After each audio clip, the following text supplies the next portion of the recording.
கோடை வெயில் பொதுமக்களை கடுமையாக வாட்டி வதைத்து வரும் நிலையில் தென்னை ஓலை தட்டுகளுக்கு அதிக வரவேற்பு ஏற்பட்டுள்ளது. இது குறித்த ஒரு தொகுப்பை தற்போது பார்க்கலாம். தமிழகத்தில் தொடர்ந்து கடுமையான வெயில் வாட்டி வதைக்கிறது. குறிப்பாக திருநெல்வேலி மாவட்டத்தில் கடந்த ஒரு மாதத்திற்கும் மேலாக 100 டிகிரியை தாண்டி வெயில் கொளுத்துகிறது. இதனால் மக்கள் தங்களை தற்காத்துக் கொள்ள பல்வேறு வழிமுறைகளை கையாண்டு வருகின்றனர். குறிப்பாக இந்த வெயிலின் தாக்கத்தால் வீடுகளில் கடுமையான வெப்பம் நிலவுகின்றது. இதனால் வெப்பத்திலிருந்து தப்பிக்க தென்னை ஓலைகள் மூலம் புனையப்படும் தட்டிகளை மக்கள் அதிக அளவில் நாடி வருகின்றனர். திருநெல்வேலி மாவட்டம் சுப்பிரமணியம் பகுதியில் அதிக அளவிலான மக்கள் தென்னை ஓலைகளை புனைந்து வருகின்றனர். தற்போதைய சூழலில் கோழிப்பண்ணை, கான்கிரீட் வீடுகளுக்கும் பயன்படுத்த தென்னை ஓலை தட்டிகளுக்கு நல்ல வரவேற்பு இருப்பதாக தெரிவிக்கின்றனர் தென்னை ஓலை தட்டிகளை தயாரித்து வரும் பெண்கள்.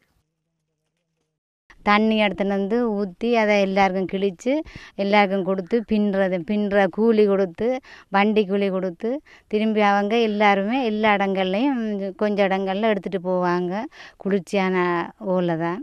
பெரும்பாலும் கோழி பண்ணைக்கு தான் கூடுதலாக எடுத்துகிட்டு போவாங்க. தோட்டங்களில் இருந்து 2 ரூபாய் விலை கொடுத்து தென்னை ஓலைகளை வாங்கி வருவதாக தெரிவிக்கும் உற்பத்தியாளர்கள் அந்த தென்னை ஓலைகளை பதப்படுத்த தேவையான தண்ணீரை விலை கொடுத்து வாங்கும் சூழலில் இருப்பதாக தெரிவிக்கின்றனர் தென்னை தட்டி உற்பத்தியாளர்கள். பின்னுற கூலி வந்து முழு இப்படி ஒரு பாதி பின்னுறதா இருந்ததுன்னா 1.75 கொடுப்பாங்க. அவங்க வந்து ஒரு கட்டில் 25 ஓலை இருக்கும். அது வந்து எவ்வளவுக்கு 150க்கும் கொடுப்பாங்க, 140க்கும் கொடுத்து கொள்ளுவாங்க. வெயிலிலிருந்து தங்களை தற்காத்துக் கொள்ள பல ஆயிரம் செலவில் குளிர்சாதன எந்திரம் வாங்கினாலும் அதனால் பல பாதிப்பு ஏற்படுகின்றது என்பது மறுக்க முடியாத உண்மையாக இருக்கின்றது.